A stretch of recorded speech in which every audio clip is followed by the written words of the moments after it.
Welcome back. Minister Senzo Mchunu has been placed on leave of absence, which raises a critical question.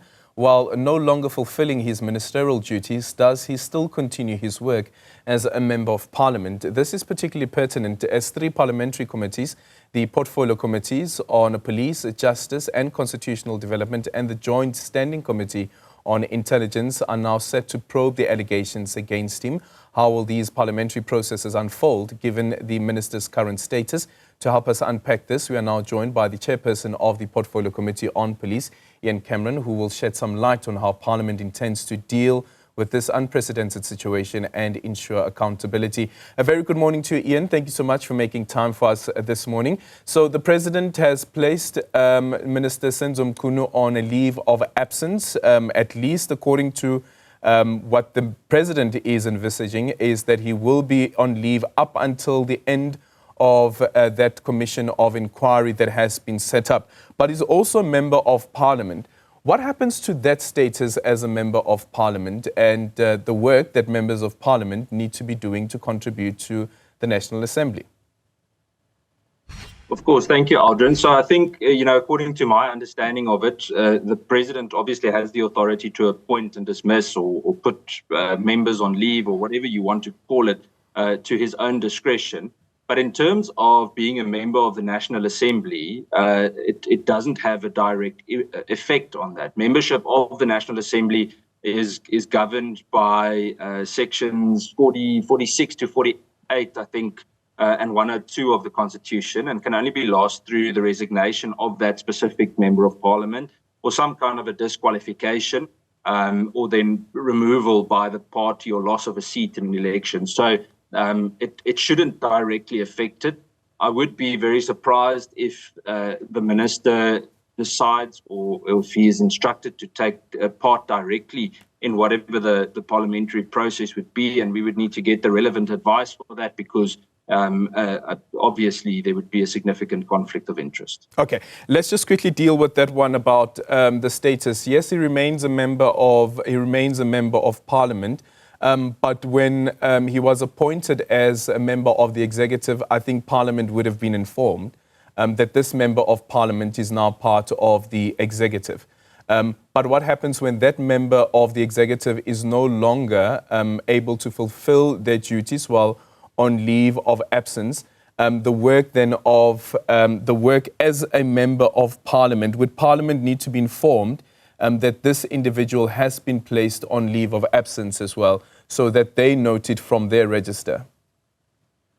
Yeah, sure. They would be formally notified about that, but that doesn't change the status of the specific member as an existing member of Parliament, regardless if part of the executive or not. That person remains a member of Parliament, and that individual can then continue to attend and vote in processes within Parliament.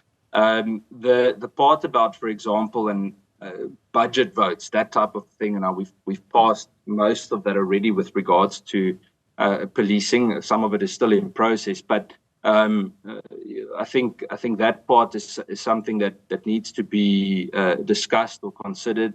Again, I think there could be a conflict of interest, but as you correctly said, it's an unprecedented moment, and it's something that we will need to coordinate as we move forward. Yeah, I know that you weren't part of Parliament at the time, but do you have any recollection whatsoever around how, when the President placed Dr. Mkhize, when he was the Minister of Health, following the findings of the SIU on digital vibes, he placed him on leave of absence as well, how Parliament was able to deal with that? I unfortunately don't. That is one of the questions that I have submitted actually at the end of last week in anticipation. So we should likely have an answer by later today or tomorrow before the different committees are getting together, because as you know, tomorrow the Justice as well as the Police Portfolio Committees are having a joint sitting to determine the way forward.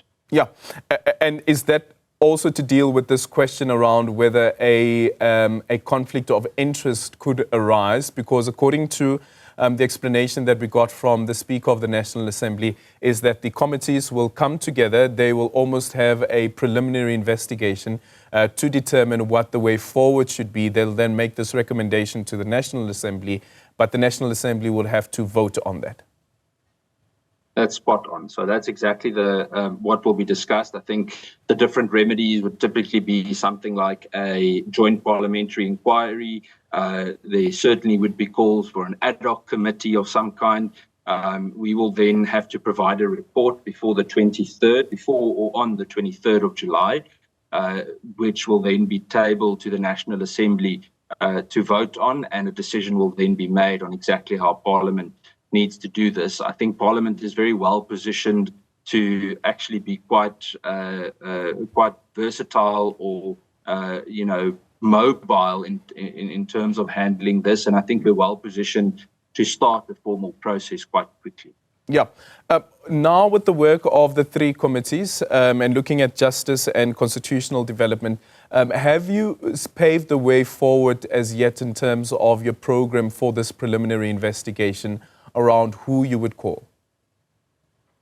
So, obviously, if we look at the allegations made, you would have to spend, let's call them work streams, time in different work streams, and a very specific one would zoom in on the senior management of the South African Police Service. It would probably zoom in on the Deputy National Commissioner. One would obviously need to consider the Provincial Commissioner in KwaZulu-Natal, along with the different leaders from the DPCI or the Hawks and crime intelligence.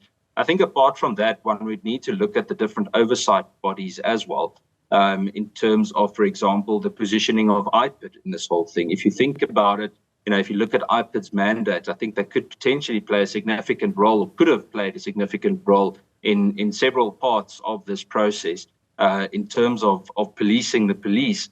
But unfortunately, in terms of being completely independent, they are not, because they report to the same minister. So those types of legislative and regulatory questions also need to be asked.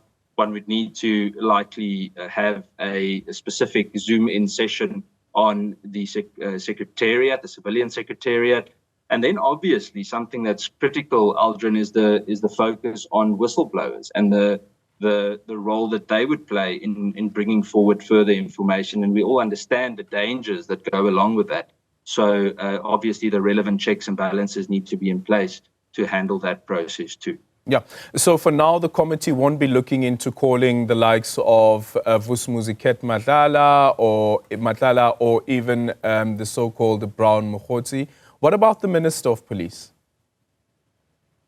Certainly, I don't see why not. It is one of the persons listed and that we will discuss with the committees. These are all decisions that I'm not allowed to make on my own, and certainly to the Justice Chair.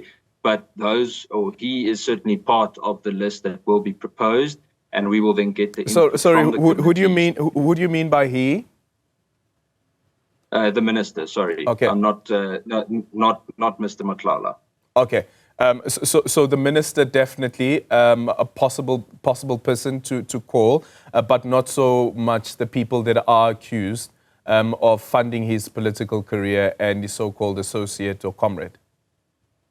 Now, I think some of them will be. All I'm saying is that I was mentioning the minister, but we will get that input from the committees first. I can't decide that unilaterally. But all of them are on the list. I was just referring to the minister first. Okay. Then let's quickly go on to your reaction then to the president deciding to set up a commission of inquiry. Some people have also raised this. Does it really send a message that this is something urgent? I think I also saw one of your exes yesterday where you were saying that if the commission of inquiry also has the powers to recommend suspension, the employment status of individuals that are implicated, that certainly doesn't speak to urgency. Absolutely. So let me start with that. I was very concerned the other night when the president said the commission would determine who would be suspended or not. In my opinion, that's something that the National Commissioner should already have done, and the president could have consulted with him in that regard. there's no reason for anyone implicated to stay in office, especially because it's such a serious and an unprecedented matter that we're dealing with. So that's the first part. In terms of the commission recommending that, it also means that people could potentially cover their tracks. I think it creates the perception that we are, or that the president and whomever else are meant to make decisions in this process are kicking for a sideline or trying to buy time instead of tackling it head on. So in my opinion, the president should have given a deadline to the National Commissioner to give feedback on disciplinary and as well as criminal investigative action taken, with specific timeframes to say what parts of the process should be done and due when. And unfortunately, we didn't see that. Okay. And what do you mean by that? Well, if, for example, let me use the Deputy National Commissioner as an example, someone in such a key position can certainly not stay in office while an investigation like this is ongoing. So what could have been done is the president could have said he wants a preliminary report in a space of 7 or even 14 days to indicate how far the investigation is in terms of the involvement of the Deputy National Commissioner and, for that matter, any other very senior person implicated, to then indicate what form of disciplinary action will be taken internally and what criminal process will follow afterwards. But we didn't see any form of let's call it a solid timeline in terms of that. So immediately the impression was not created that there is significant accountability measures in place, but rather that we're going to wait for someone else to determine it. And we don't really have an idea how long that would take. I mean, we know 3 months for a preliminary report, 6 months for another. In that time, in politics and policing in South Africa, a lot can happen. Yeah, and just finally on that point, Shadrach Siya has also leveled his counter accusations against Nhlanhla Mkhwanazi, as well as General Khumalo, who was the head of intelligence, of course now on suspension. This is following his arrest with other of crime intelligence bosses. What does this then do to the investigation itself? That yes, Nhlanhla Mkhwanazi is now perceived to be the whistleblower, but when there are these counter accusations that are also coming from somebody senior in SEPS, because Shadrach Siya is saying that essentially what Khumalo was running there was a so-called rogue unit. And when Nhlanhla Mkhwanazi appeared before Parliament, he spoke about the conversation that he had with Brown Mokhotsi. And in that conversation, he says Brown Mokhotsi told him that Khumalo was actually part of a meeting where he was discrediting Nhlanhla Mkhwanazi and also accusing Nhlanhla Mkhwanazi of running his own unit within the province, his own rogue unit within the province, and also behind the cash-in-transit heist that we've been seeing in that province. Yeah, so I mean that all needs to be determined by whichever inquiry or investigation needs to happen. And me saying that's not, then I'm not kicking for the sideline now. The problem at the moment is, and especially with the so-called lack of urgency, we see this to and fro. I was saying to someone last week, it feels like I'm watching Wimbledon because you're just constantly seeing accusations go from side to side. I think what makes it difficult in terms of the Deputy National Commissioner's reaction and the National Commissioner's press conference of last week, and even the statements by the ministers, that there was no consolidated communication by SAPS apart from the short press conference by the National Commissioner, which also looked kind of, how can I call it, lonesome. You know, he was speaking pretty much on his own. It really created an image last week of total division inside the South African Police Service. And I think that's another part where, in terms of the president's role as well as the National Commissioner's role, that they could play to say, but wait a minute, for the sake of the organization and for stability on ground level, we need to consolidate communication and let the law take its course, let due process prevail, and let us allow this process to unfold. But instead, everyone was communicating and shooting from the hip, figuratively speaking, in order to just get their side of the story out, which just created further confusion. At 9:15, my colleague Iman Rapeti will be in conversation with Professor Feroz Kachalia, who takes over as Acting Police Commissioner on the 1st of August. What would you say some of his priorities should be? So I think the first priority would be the integrity management crisis in the South African Police Service. And this is, I think, a massive task. It's something that has been lacking for many, many years. I would look at an urgent skills audit and a lifestyle audit process from everyone brigadier and above, clean up the top ranks first and then move downwards. I guess if you put the right mechanisms in place, you could do both.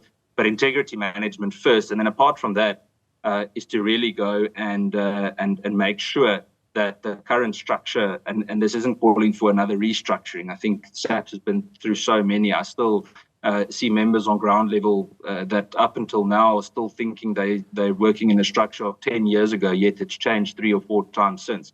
So I think it's important to make sure that all the correct people are on the correct positions and that we have a lean and mean police management and not this bloated, political image that has been built up over the last 5 to 10 years.